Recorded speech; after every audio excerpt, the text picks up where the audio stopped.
This is a Skywatcher 80 ED Pro series, and this focuser of it was sliding too much. As you can see, I've loosened it now.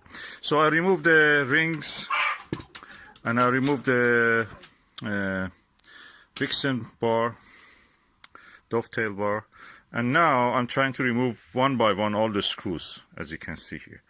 And I will show you what I'm going to do. This part can be seen that you have just contact with this roller here at this point and at this point. So I will just try to use a abrasive tool and just make it smooth, so all of this will be engaging in the friction holding this.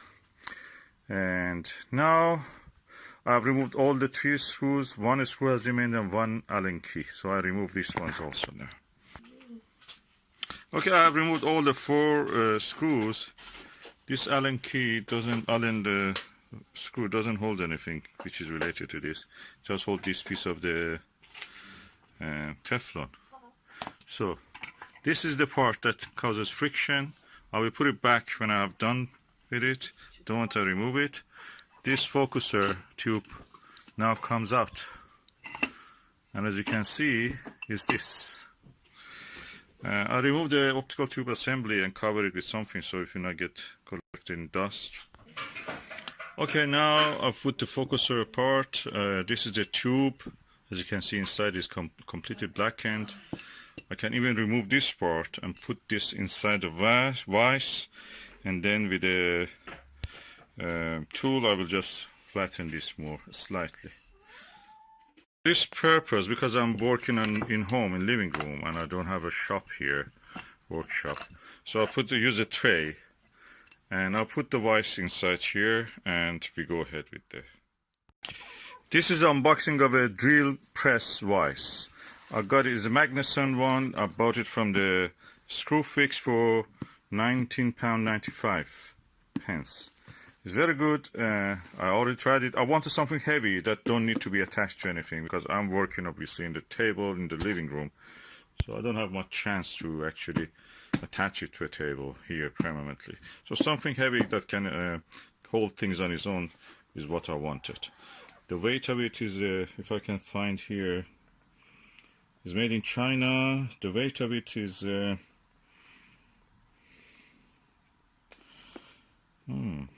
I think it's around 4 kilos, 4 to 5 kilos. Yeah, and let me open it now. This is the part that we have to take out.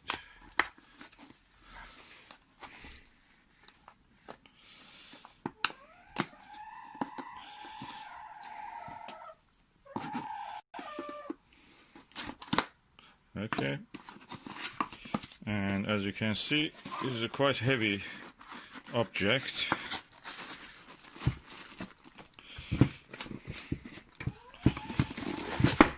Oops, very heavy, so be careful when you're using this.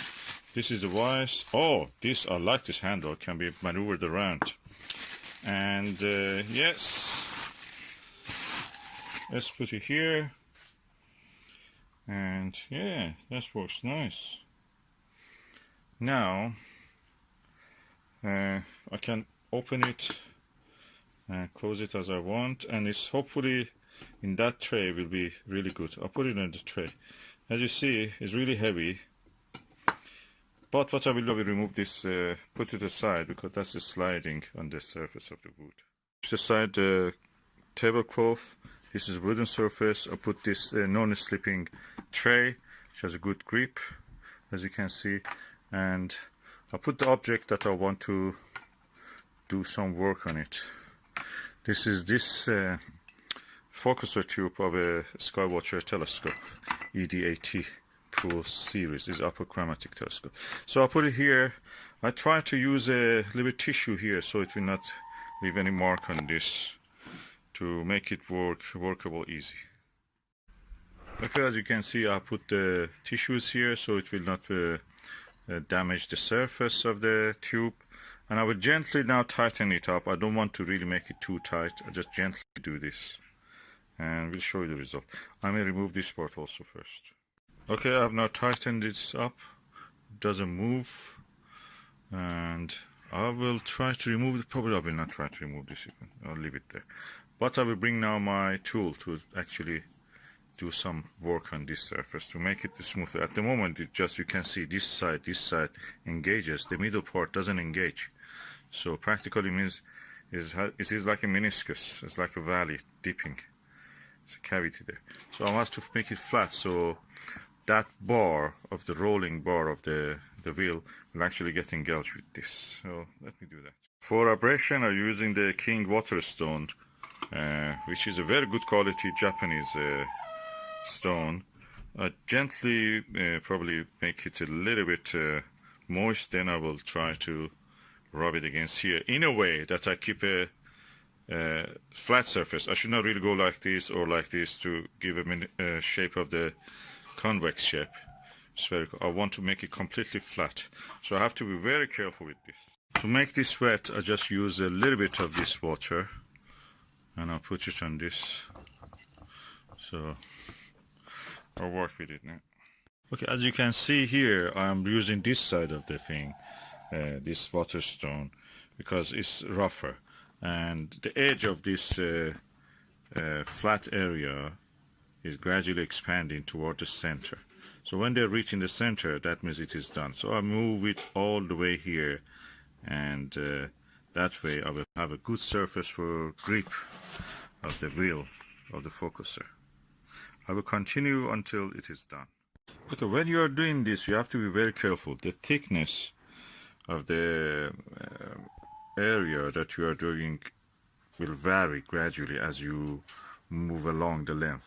So this area is a little bit wider, abrasion was a little bit higher, and here sanding was a little bit smaller amount of the material is removed. It was ideal if I could have a mill and just mill this part, but I don't have, or any other tool like planer. But with this one I can do it. I have to just be watching that I get a uniform line.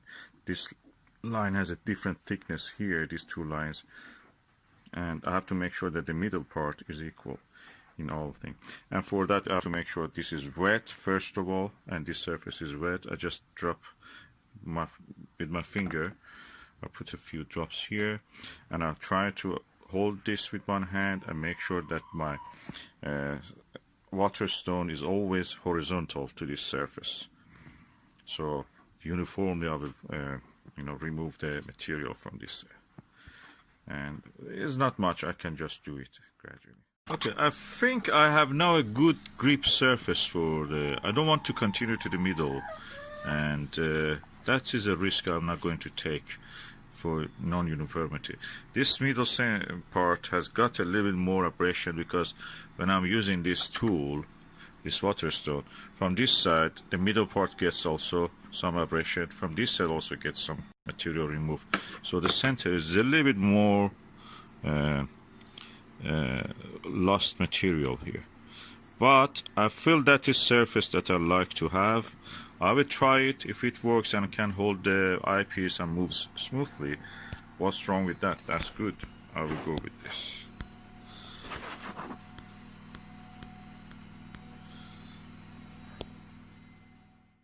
Now I have removed the focuser from the vise, and I'm going to put this aside and assemble the focuser system again. Okay, before that I make sure that it's clean. I use a kitchen towel or any tissue or any rag that you have, a little bit wet, and just wipe this up. So make sure that it's clean. As you can see, I put the tablecloth back. This is my focuser wheel. This is my adjusting holder of this focuser wheel. If we go like this, and these are the screws that I will use, and this is the rest of the attachments. I will attach them first, this one and then that one there. Let's do it. Okay, all these two parts are attached now. What is remained, I'll bring the optical tube assembly and attach these two. I have now the optical tube assembly here. This part goes inside, and I will put them one by one in.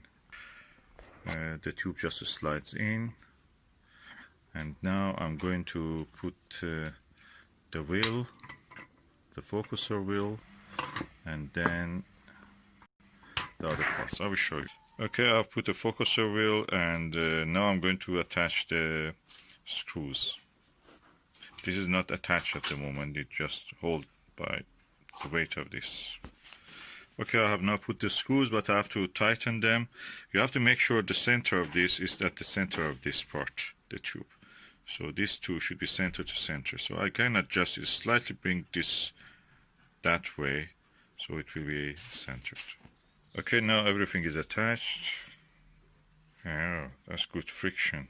I can see the good friction. Let me just put it on the tube. I'll put the rings on and then attach it to a mount. Okay, now the telescope optical tube assembly is inside the cradle of rings, and one by one I can tighten them up. I will go ahead and do this. Okay, now I've tightened the rings, and now I will bring the mount. It's a Dobsonian mount for the Skywatcher Heritage Virtuoso. I've installed the mount, the optical tube assembly with the wicks and dovetail, and everything else is installed. As you can see, it's quite nice and easy to move the tube. You can hear the friction.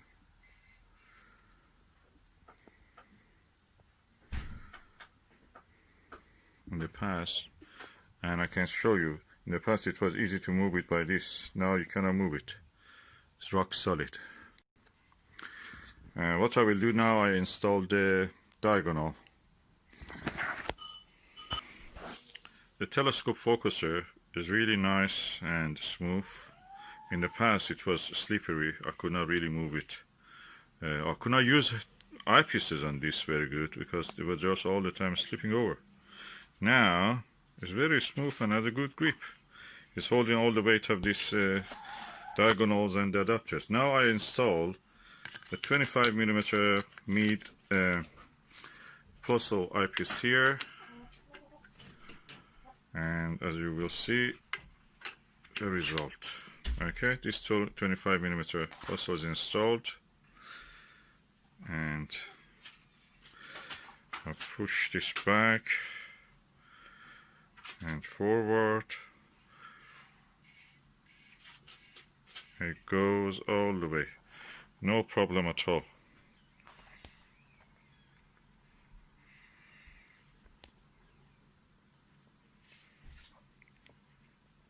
Of course, the length of this is now increased, so the balance is now gone off balance. So I'm just pulling it back so the telescope will be in balance again. I tighten up the Dobsonian mount also. Let's look at something now just for the end, good end. The foot at one of these trees, and we look at the eyepiece now through the Meade eyepiece.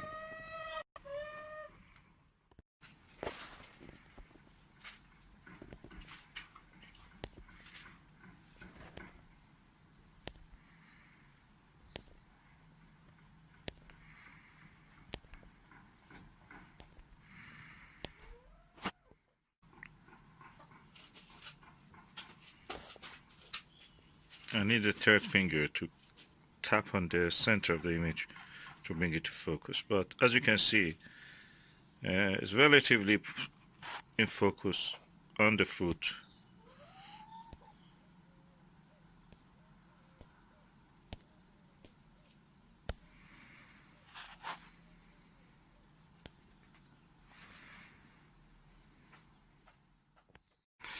I must say it really stays in the focus when I'm watching with the normal eye. This holding the camera is a little bit dodgy, so it's not easy as it looks. Try it, you will see what I mean. But anyway, you saw something, and image quality is very good. Focus stays in focus. Camera could not focus because it doesn't like to focus on one object. It wants to focus on the whole thing, and it cannot do what I want at the moment. I wish I had the third hand. I'm going to use now one of my relatively heavier eyepieces. This is a APM HDC 13mm 100 degrees eyepiece. It's a 2-inch one at this with this adapter that it has. So I have to remove this 2-inch adapter to one and put the eyepiece here. At the moment it's holding really well. Okay, now we have a good focus. Let me try. Can I move it smoothly? Oh, it does move without any problem. The focusing wheel really works. Look at this. Oh, in the past I couldn't really do this. Oh, look, it works. So the remedy that I did is working. So let's just go and see through this one. Let's look through this eyepiece.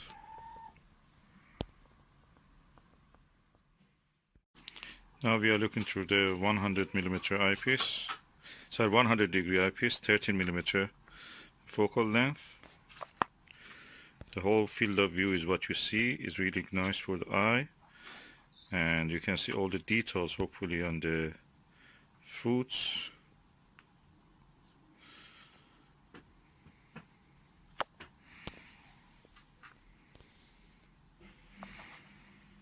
The shaking that you were seeing is because of my hand probably, or my heartbeat actually. I'm alive, thanks God. So I have a heartbeat. Let me try to move the focus a little bit. Okay, I'm going to focus on the leaves, on the background, and I'm going back to the fruit. I'm going autofocus all of that, and I'm going again into focus. No problem at all. So my remedy worked. The focusing wheel is actually accurate and it stays where it should be. It saved me £100 for buying a dual focuser practically by just using this simple remedy. I used a tool, £19–20 it cost me, and stone, which was around £20 about it. But £40 saved me £60. I can use those tools for any other thing I want.